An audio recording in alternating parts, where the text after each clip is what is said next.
I went to talk and choking on my own saliva. It's never a good look.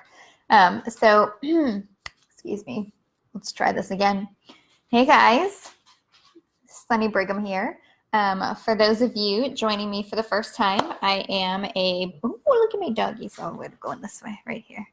We've got one, and then we've got two. Oh, we can't. And then, right. Let me see. There we go. We got this guy right here. She's my trash surfer. Okay. Now that we got the dogs out of the way. Like I was saying, so my name is Sunny Brigham. I'm a board certified clinical and integrative nutritionist. Basically, I help individuals lose weight, reduce their fatigue, and rid themselves of belly bloat, all by focusing on their digestive health. A lot of people have digestive problems. We just don't even know it. A lot of my clients don't even realize that they're bloated until we take away their bloat, and then they're like, that's what that feeling was. And then so when it comes back, that's when we start to have problems. I've always had 3 puppies, Kelly. We've got the little brown guy, and then I've got Cow Dog, and then I've got Big Dog. Those are their code names, or the names that we give them whenever the dog watcher comes over. Let's see, I don't know if you can see. The camera's always backwards. So there's the Big Dog right here. Let me just point with one finger if I can. Right there. There's the Big Dog. And then we've got, it's the reverse, so it's like freaking me out here. That's Cow Dog right there. And then that is LBD. So he's the little brown dog. That's my puppy. Okay. So tonight we are going to be discussing weight loss. More specifically, the 5 big puzzle pieces to weight loss. And so when I talk about weight loss, I'm not talking about calories in versus calories out or working out, because both of those are very important when it comes to weight loss. Tonight, what we're going to talk about is the things that we typically overlook. What I see a lot in my office is when people come in and they want to lose weight, a lot of times they have a pretty good diet already. I'll see them, they'll start with maybe eating 1,500 calories and working out a lot, and then they're not losing weight. So then they'll drop it down to 1,200 calories and continue to work out a lot, and they're not losing weight. So then they drop it down to like 900 calories, and pretty soon they're just not eating enough to sustain their daily activities. And so that's what we don't want to happen. We don't want a reduction in calories to a point where it's not good. We want to keep our calories where they need to be, because we all have caloric requirements. So tonight we're going to talk about the main things that really prevent weight loss. And those are hormones, stress, sleep, vegetable intake, and digestive health. I put the blog up at the top, and let me go ahead and link it here in the comments. And I will pin that bad boy. So when you guys want to read that later, you can. And it's good because it gives a little context to the blog. Sorry, I saw a squirrel. I get sidetracked really easy. I was trying to scroll up so I could see comments, and I can't see them all. Hi, Jenny. How are you? Oh, look, my husband joined. That's so nice of him, isn't it?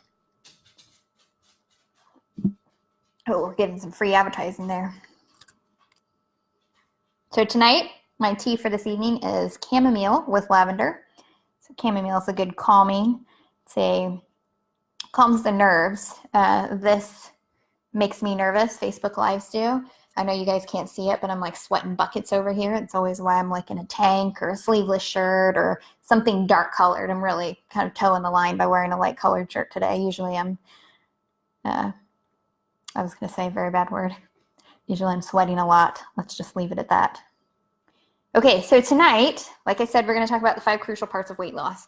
So nobody has ever come into my office and was like, I'm really okay with how I am, or I want to gain or lose 10 pounds and I'd really like to gain it back.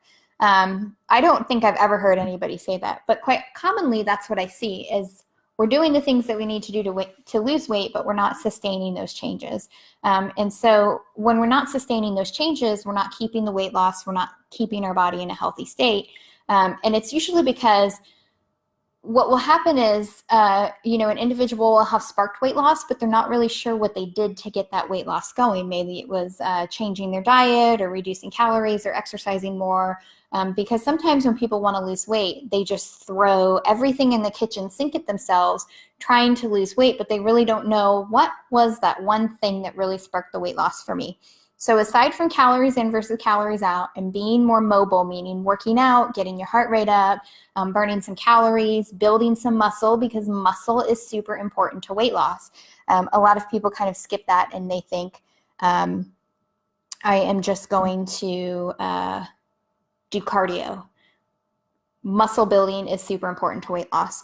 And as somebody pointed out, as Kelly pointed out, menopause, oh yes, it's always a joy to be a woman, right? Menopause will definitely cause some weight gain. So, every time I do a live, I'm always referencing the blog. So that's where I'm looking when you see me looking down, is I'm looking at the blog because I just want to make sure that I don't miss anything, because some people like to read, some people like to listen. So I kind of hit it from both sides. So let's talk about the first thing that can really prevent weight loss and actually cause a significant amount of weight gain. And that is hormones. Haha.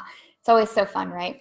So hormones, the amount of hormones that we have in our body, and this goes for both men and women. So the amount of hormones that we have in our body today are not the same.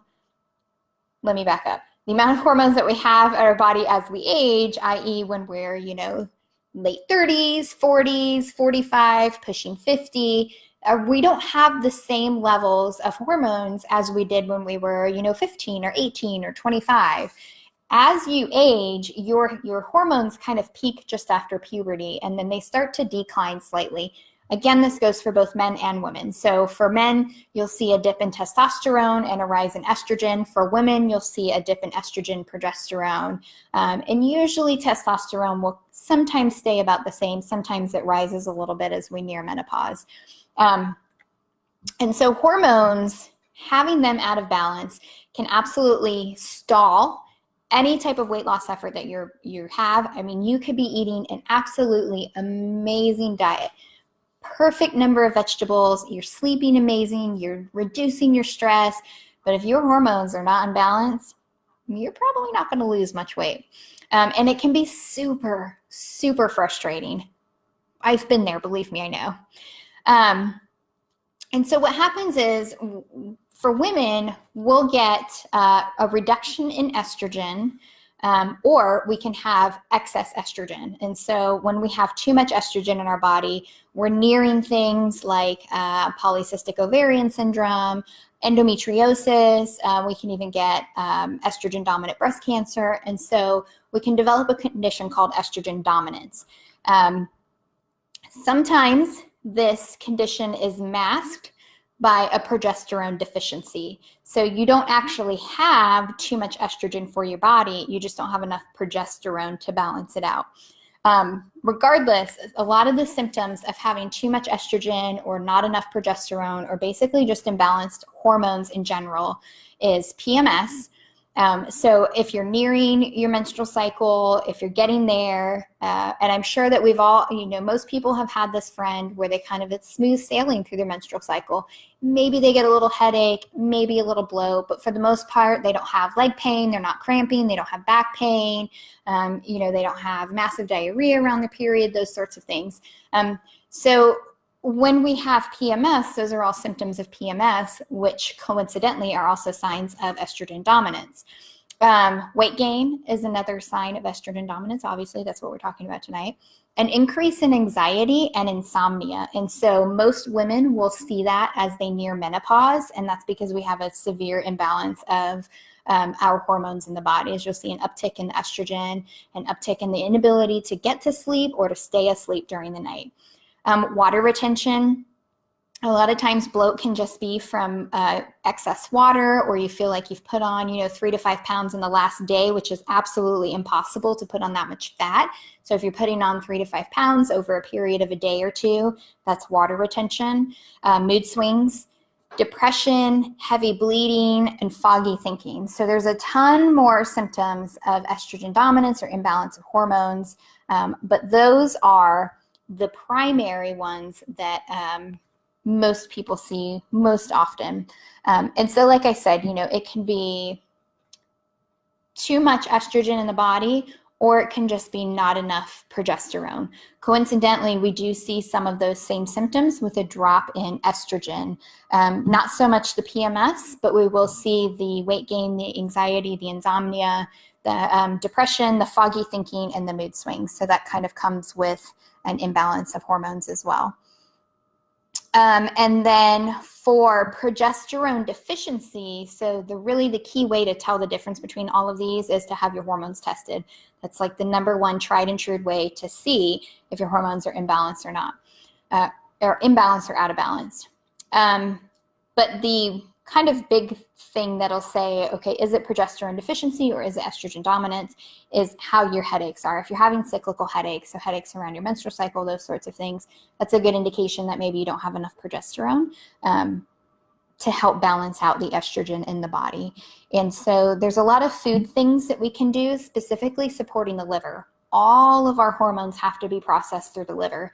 And if we are beating our liver to all hell, we're not taking care of it, we're not flushing it accordingly by eating plenty of fiber, taking in lots of vegetables, reducing our sugar and fruit intake, getting enough sleep, stress reduction, because cortisol can shunt the liver as well, also has to be processed through the liver. And so if we're not taking care of our liver, if we're not doing the things that we need to have a liver supportive lifestyle, then we can get very quickly, our hormones can kind of spin out of control. I'm just checking the comments, make sure there's no questions over hormones. And if you have any questions throughout, just post them below, and I periodically check and make sure that I answer for those for you guys. Yes, so Kelly said, did I say reduce fruit intake? Yeah, so fructose, which is the sugar in fruit, has to get processed through the liver. And so if we're really trying to do a liver supportive diet, meaning we're taking in lots of leafy greens, lots of sulfuric vegetables, my dogs are fighting. They're freaking out back there. The little one and the big one is trying to play with each other, I guess. I don't know how that's going. Yes, so I apologize. Again, squirrel, I get sidetracked very easily. Guys, Cassie, calm down. Fructose has to get processed through the liver. And so if we're not taking care of the liver, fruit can back it up. I don't think that people with a normal healthy liver need to reduce fruit entirely. I typically say if you have a really good liver, everything is working how it should be, 2 to 3 servings of fruit a day is not going to cause any problems. But if you are trying to lose weight, if you have a fatty liver, if you've got elevated liver enzymes, if your hormones are out of balance, I will typically say it's probably good to reduce your fruit for a period of time so that we can get the body working how it's supposed to be working, and then we can add some fruit back in. So it's not, a be-all, end-all, nobody's allowed to eat fruit ever again. It's just if we need to take care of the liver, we need to support it for a period of time, get it detoxing for our body again, because your liver is your body's internal detox system, as are your kidneys. And so doing that will definitely help with the liver, support the liver. So hormones is all about supporting the liver, as well as a couple of other things that we're going to talk about tonight. So the next one that we're going to hit on is reducing stress. And I think I talk about this almost in almost every Facebook Live that I do. So stress reduction is key to so many different things in our life. It is key to reducing IBS flare-up. It's key for healing the gut. It's key for good sleep. It's key for reducing cholesterol and hypertension. It is key for supporting the liver. It is key for weight loss, because when we are stressed out, we go through a series of hormones. So anytime, and I like to give this scenario. So imagine that you're, in Africa and you're on a safari and you get separated from your group, right? And you turn around and there is a cheetah eyeing you, it's salivating in the mouth because you look like lunch. And so you start booking it. I hope that you start booking it, but you should be running at this point. And what happens is the moment that you lay eyes on that cheetah, your body releases the very first hormone, which is epinephrine. People also call that adrenaline. So that's your, oh shit, I have got to get out of here hormone. So the heart starts racing, the blood starts pumping, and you're like running. And I hope that you're running.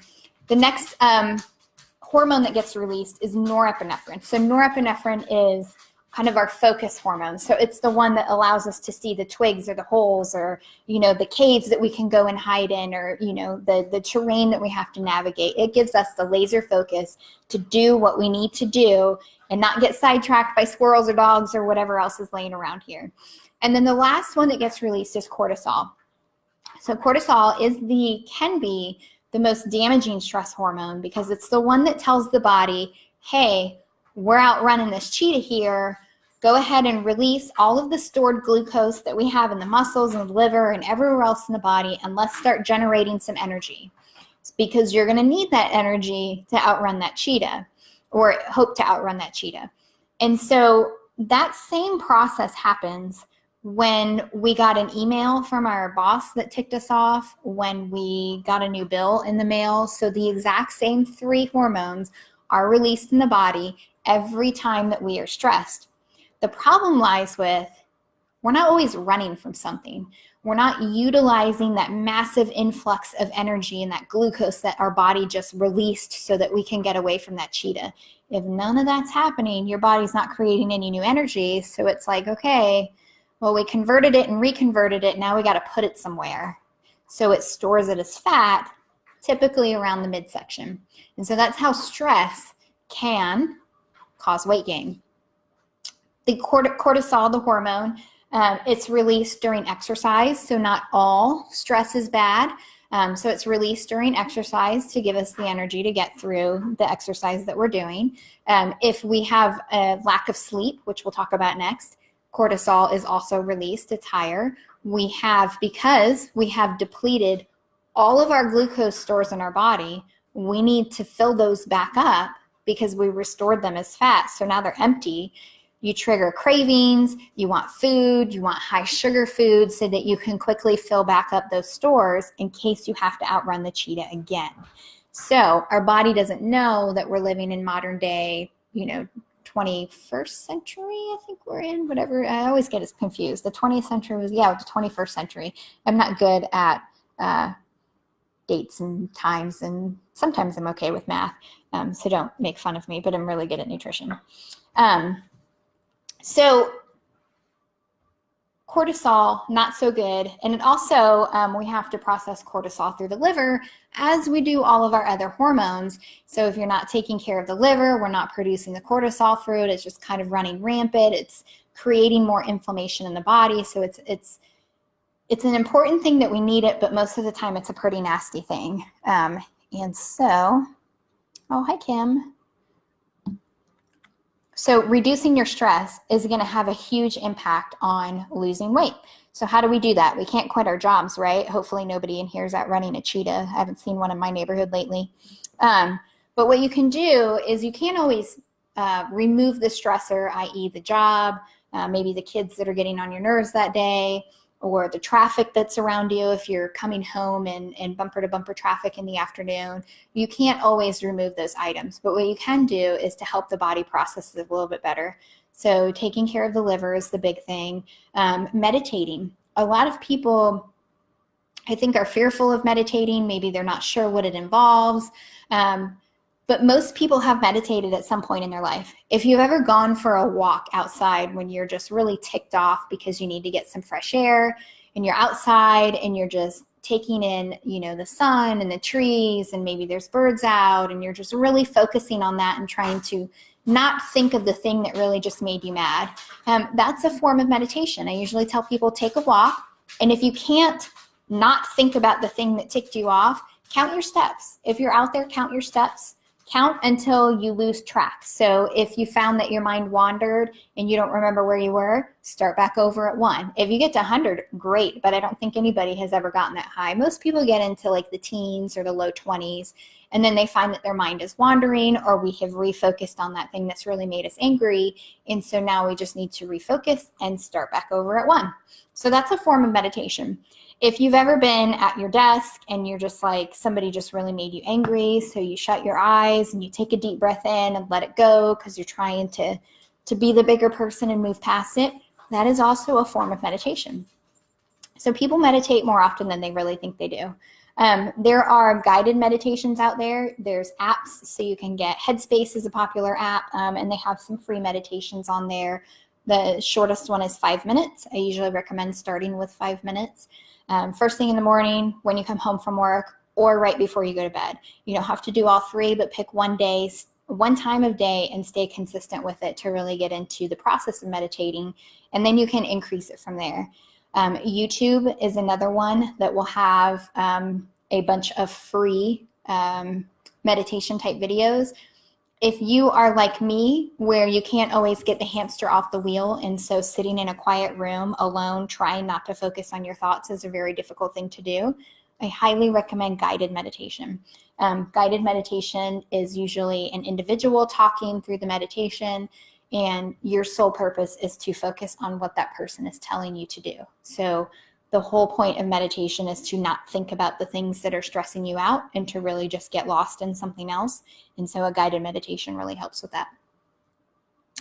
So walking, doing something that you enjoy, taking 5 minutes for yourself, having a bath, as I point to my bathroom that you guys can't even see, but I'm pointing to my bathtub.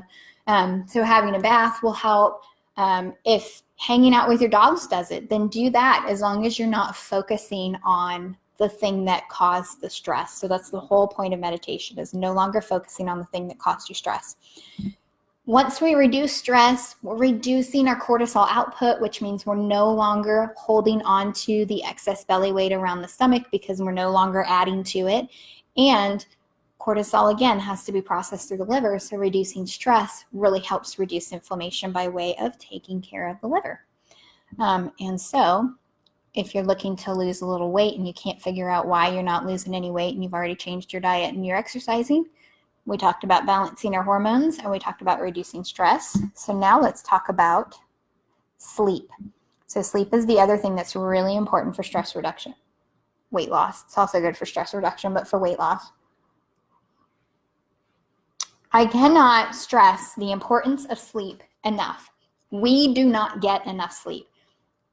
People pride themselves on being able to function on like 5 hours of sleep or 6 hours of sleep. You know, I've seen it when I was younger, like, oh, how much sleep did you get last night?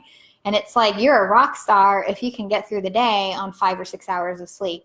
As I age, now I know how horrible that is, but it's definitely something we shouldn't pride ourselves on. Most people need between 7 and 9 hours of sleep a night. Most people in the US get about 5 to 6 hours of sleep a night.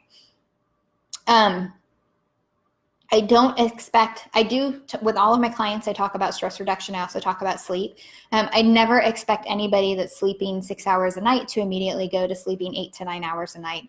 8 is the average. Most people need about 8.5 because when you go to bed, you're not falling asleep immediately. And most of us will wake up a few times during the night to get a cumulative 8 hours is what we're looking for. The key to know if you have gotten enough sleep is if you wake up and you feel good. You know, after the initial like, oh, I woke up, okay, and I'm awake now, you know, you're going to have an initial grogginess. But if you feel like I have to have coffee in order to not be cranky and to get going, or you have to sit around for, 20 minutes and nobody's allowed to talk to you or look at you because you need to wake up all the way, that's a good indication that you're probably not getting enough sleep. Ways to increase your sleep. So let me back up before we talk about ways to increase your sleep. So when we're not getting enough sleep, that's a stress on the body, which means that our body is going through the stress response that we talked about a few minutes ago. And so we're going to have an increase of cortisol in the body.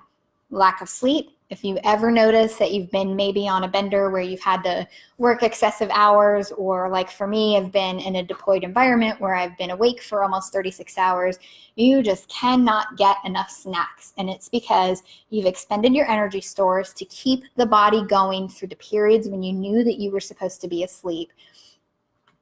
And now we need more food to refill those energy stores. And so we get cravings. We want sugar, we want caffeine, we want the junk food to really keep the body going because we need to stay awake. And so when we're not getting enough sleep, we have an increased production of cortisol, which sits around the belly when you've utilized, or when it's released, releases the glucose stores were restored as fat around the belly. And then we're not taking care of our liver because excess cortisol goes through the liver. It tends to shunt the detox process, increases inflammation. So not having enough sleep is never a good thing. We definitely want to make sleep a priority. Aside from meal planning, it is one of the biggest hurdles that my clients face. Meal planning is tough just because it's creating a habit, and that can be difficult to do, as is sleep. And I totally get it. You know, you've had a long day at work, you've come home, now you have to make dinner. If you have kids, you have to shuttle them all around. And before you know it, it's like 9 o'clock at night before you're finally able to take a breather and be, you know, with your significant other, or 5 minutes to yourself, or there's that show on TV that you really wanted to, you know, catch up on. And then it's 9:30 or 10 o'clock and you're supposed to be in bed. And it's like, where did the day go? I didn't have any time to enjoy myself. Let me just stay up a little bit more, watch another show. And then it's midnight. I got to get up at 5:30. Okay, I should go to bed now. So, I mean, I totally get it. You know, you want to enjoy life and not feel like you have to stay on this sleep schedule or you have to get in bed at a certain time.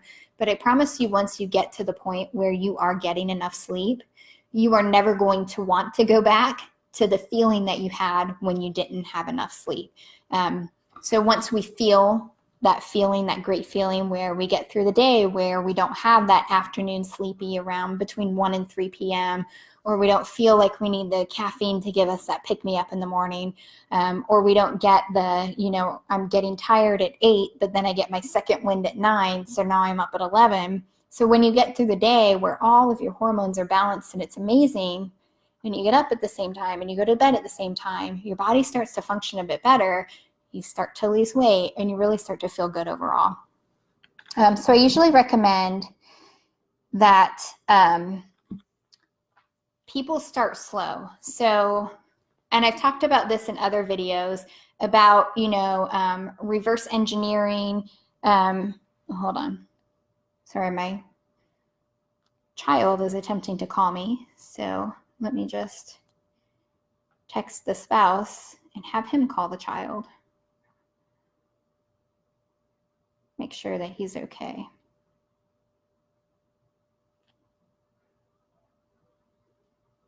Okay. Usually he only calls me if something bad happens, so I hope nothing bad happened. Okay, so where was I? I was talking about sleep. Okay, so ways to increase your sleep. And so, and like I said, I think I've talked about this in other videos, is really reverse engineering your morning. So if you know that you have to be out of the house by 6:15, and you need to get up at 5 every morning, then you need to count back probably 8.5 hours, I would say. And then that time that you get to, that's the time that you want to be in bed. And so you really want to give yourself like 30 minutes or so before then to go through your bedtime routine and figure out. So if you need to be in bed at 9, well, then you want to start your bedtime routine around 8:30. And that is whether it's shutting, you know, you want to shut all your electronics off. You want to, you know, if you're the kind of person that needs to tidy up your kitchen before, you know, you go to bed, if you want to wash your face or take a shower or whatever it is that your bedtime routine consists of, you definitely want to start that 30 minutes before your time that you have to be in bed. And then once you get in bed, you don't want to watch television, you don't want to play on your phone, you don't want to use any type of electronics, because all of those blue lights inhibit the body's release of melatonin, which is our sleep hormone. And so pick a couple nights a week. You don't have to go, you know, right out of the gate 100% doing everything, because you're going to get burnt out. So just pick one night, maybe 2 nights a week, and give it a try. If it doesn't work out the first time, that's fine. Nobody's going to get it right away, but stick with it. If you try it on Monday and you're like, oh, that was horrible, I don't want to do it again, but I said I was going to do it Thursday, stick with it on Thursday. It's going to take time to stick. But once you get the 2 nights down, expand that to 3, and then expand it to 4, and then get it to where you're doing it most days of the week. I recognize that people are going to want to stay out on the weekends, or they're going to want to stay up later on a Friday night. But, you know, do it most days of the week. Allow yourself to let your hair down every now and again. Yes, so a couple people pointed out that, yes, progesterone does help sleep. Absolutely. And so for women that are going through menopause, when we have a dip in our progesterone, that's part of why we have some insomnia as well. Okay, so we talked about balancing our hormones, we talked about sleep, we talked about stress reduction, and now we're going to talk about vegetables. This is another area I think people hate me for. So consuming our vegetables is really important. They're super, super nutrient packed and nutrient dense. And so they're really important to just comprising an overall diet. So if you're eating, you know, the amount of calories that you're supposed to be eating, you're not eating any processed foods, but you really have no vegetables in your diet, you are cutting yourself short because you're not getting enough nutrients in your diet. I get that not everybody likes vegetables. I was there once too. I'll be honest with you. I don't think I ate Brussels sprouts until I was like in my early 30s. I didn't even have a strawberry, I think, until I was 25. So, you know, and I lived on a highly processed food diet growing up, if you even want to call it food. But eating your vegetables is really important. They're super nutrient dense. Yes, you can take a multivitamin, but it's not the same as eating the food. You're missing out on the fiber. You're missing out on all of the good nutrients that are in the food. I got sidetracked again by a squirrel, sorry. And you need the food to feed the body, right? And so realistically, we need about 7 to 9 servings of vegetables a day. I find that most people overestimate the amount of vegetables that they get when they think to themselves, like, I'm probably getting 2 to 3 servings a day. When we really break down their food log, maybe they're getting like 1 to 2 servings a day. And so we slowly want to get up to the 7 to 9. Vegetables are a great way to help cut calories too. If you feel like I'm eating very nutrient dense foods, but my calories are still very high, I tell people to start with your vegetables. If you have your plate in front of you, eat the vegetables first, because those are going to be most voluminous and most filling in the stomach, but they're also going to have the least amount of calories. So eating your vegetables first is a great way to cut calories when it comes to weight loss. A lot of times we're hanging on to weight because we're malnourished. And so malnourishment doesn't mean that, you know, you're not getting enough calories. You can be malnourished by having nutrient deficiencies. And a lot of people have nutrient deficiencies because we're not eating enough vegetables. And so I have seen people lose weight solely by adding vegetables to their diet. They've done nothing else. They haven't increased their exercise. They haven't changed their sleep patterns. They're not working on stress reduction, but they did drastically increase their vegetable intake in their diet. And so I do push that a lot with my clients, not only because it's nutrient dense foods and we need the nutrients to survive, but it's really good as far as increasing our fiber intake and can help spark weight loss, because 99% of the people that come see me because they want to lose weight. So when we talk about servings, so a serving of vegetable is either a half a cup cooked or 1 cup raw. So if you're looking at a cup of raw vegetable, or a cup of raw broccoli, that's 1 serving. If you're looking at a cup of cooked broccoli, that's 2 servings. And so most people, when we have cooked vegetables, you know, a half a cup is about, you know, that. So it's not, you know, you're talking maybe this big around and that high. A half a cup of cooked vegetables is not a whole lot. Easy ways to get vegetables in your diet is you can do like a breakfast scramble for breakfast, and you can add tons of veg to that. You can do a smoothie. If you put 2 big handfuls of spinach in your smoothie, that's going to be 2 servings of vegetables right there. For lunch, you can easily add, you know, a side salad, which is going to be about a serving to a serving and a half, depending on how big it is, or having a big salad for lunch. That's easily going to be 2 to 3 servings of vegetables right there. And then having vegetables at dinner. When you set up your plate, if you're looking at a plate, you know, whether it's square, round, doesn't matter the size, draw an imaginary line down the middle. And half of that plate, if you make half of that vegetables, you're set. You're going to get your 7 to 9 servings in a day. Save your fruits for snacks and eat vegetables with your meals. So those are easy way to increase veg.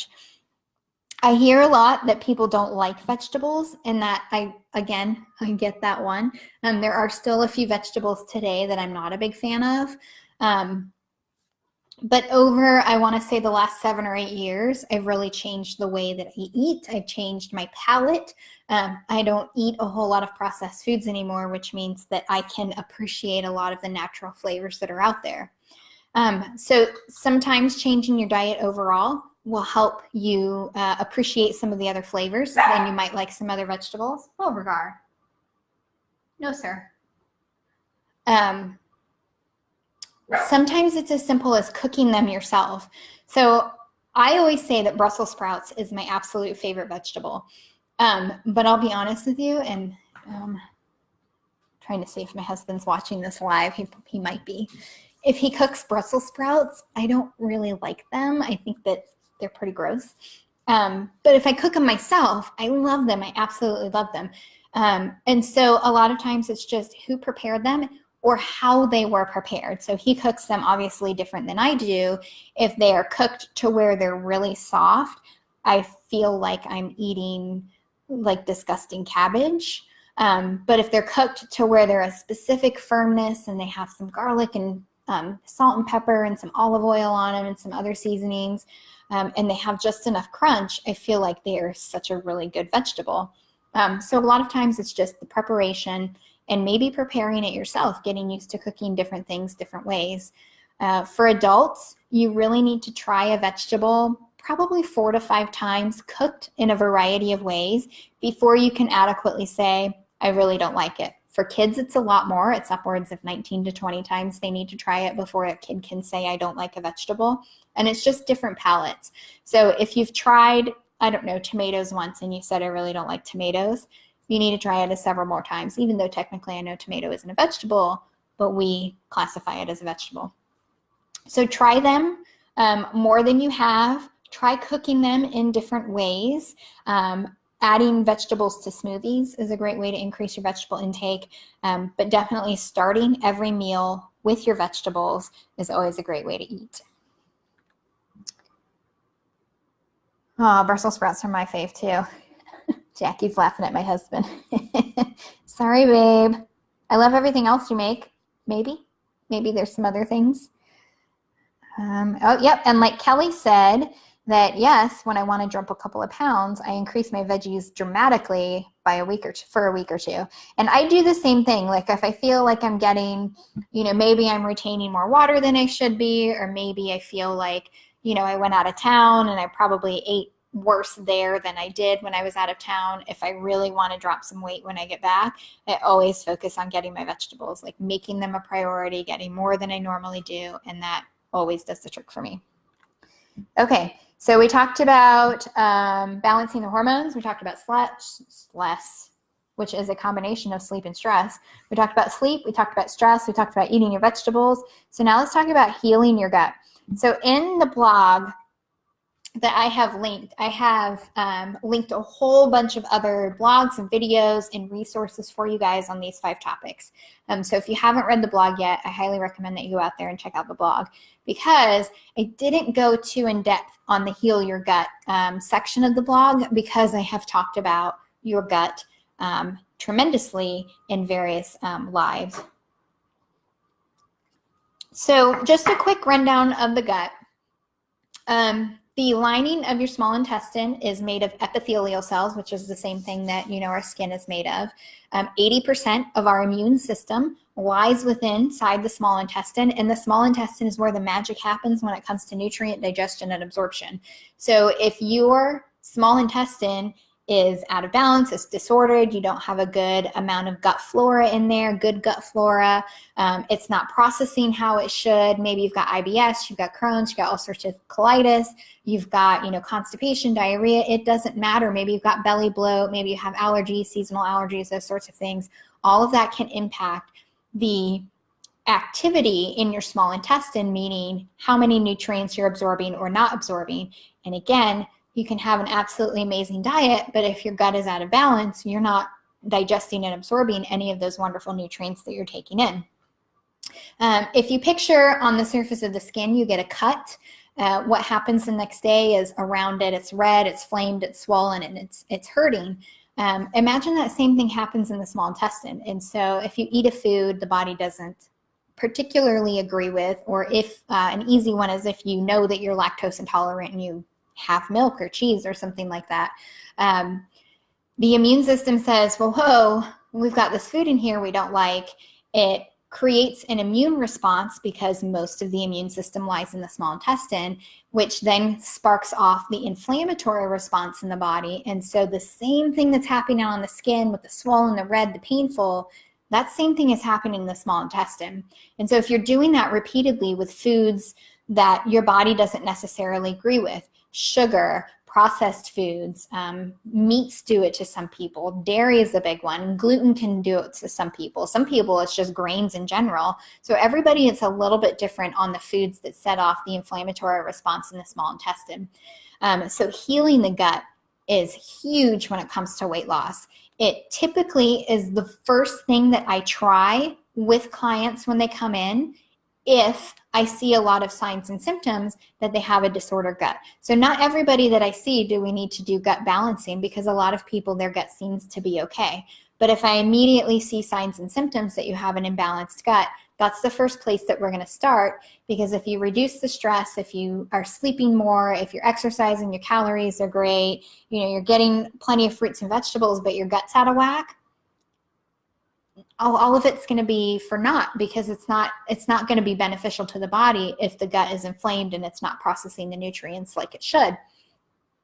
And so signs and symptoms that you have a disordered gut is, maybe you have eczema or atopic dermatitis. You've got post-meal bloating throughout the day, or even bloating on an empty stomach. You have disordered bowels, which means that you have lots of diarrhea or lots of constipation, or maybe you fluctuate between the two. You've got itching in your ears, down here in the ear canal, drainage. You've got imprints on the side of your tongue from your teeth, meaning that your tongue might be slightly swollen. Post-nasal drip, and influx of seasonal allergies, adult onset allergies to foods, or knowing that you have a food sensitivity, itching skin, dry skin, those sorts of things. So there's a lot of signs and symptoms for disordered gut. And so the biggest impact with my clients comes when we start healing their gut first. And so weight loss typically sparks when we start healing their gut. And so for starting point, like I pointed out, I wouldn't do all of these at once, because if you try everything at once and you're throwing the kitchen sink at yourself, you're never going to know what it was that worked for you. And you have to keep all of those up if you want to maintain what you've got to. It's like supplements. I don't like to start somebody on 20 supplements at once or 10 supplements at once. We need to do small at a time so we can see how it affected. Is this helpful? Is this not helpful to the body? And so the same thing comes with weight loss.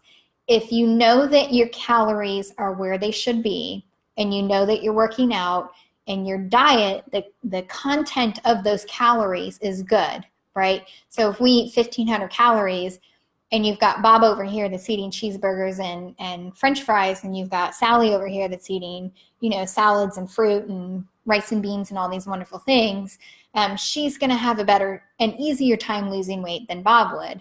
So if you know that your calories are good, the content of those calories are good, and you're working out, then I would slowly start working on other things. I would maybe start working on stress first. If you know that you're a very high stress person, why not start by reducing your stress? If you know that you're not getting enough sleep, why not start with reducing your sleep or fixing your sleep first? We don't want to reduce our sleep. We want to make our sleep better. If you know that you don't eat a lot of vegetables, I would definitely start there. Like if you're like, maybe I eat a vegetable a day or maybe 2 a day, I would 100% start with eating more vegetables. And then if you had any of those signs and symptoms that I talked about when it comes to gut imbalance, then I would start with some gut healing. I never recommend anybody do gut healing on their own, because I've seen it go awry. If you're not eating how you should, if you're doing your introductions too quickly and you're not doing the supportive nutrients, you're never going to know what it was that set your body off. So that is it in a 45-minute nutshell. This one went on longer. I think this is my longest one. So let me see if there are any. There's a man looking in my window. Oh, it's my husband. Now he's sitting on the swing. I don't know if you can see him. He's in this window here. No, that's the wrong window. There he is. There he is. And it's the whole backwards. Can I come in now? I guess. We got to turn that sound off, though. Okay. Okay, so I don't see any questions that I haven't answered. So weight loss, yes. So work on your sleep, reduce your stress, eat your vegetables, heal your gut, and holy crap, what was the fifth thing that I wrote about? I wrote this. I should know this. Oh, hormones. One of the biggest ones I see. So definitely balancing your hormones. And so with that, I don't see any other questions. I would definitely go check out the blog. Like I said, I have a lot of things linked in that blog for you guys. So check it out, read through it, click on the links. And then if you're watching this after and you have any questions, definitely post your questions below and I will answer those for you. All right. Well, you guys have a fabulous Tuesday night and I will see you next week. Oh, what are we talking about next week? I always end with this and I forgot. Let me pull this up. I'm so behind today. Oh, how to navigate eating out. So if you like to eat out, we're going to talk about strategies so that you can eat out and try to stay as healthy as possible. So you guys have a good night and I'll see you next Tuesday at 7 p.m. Central. Bye.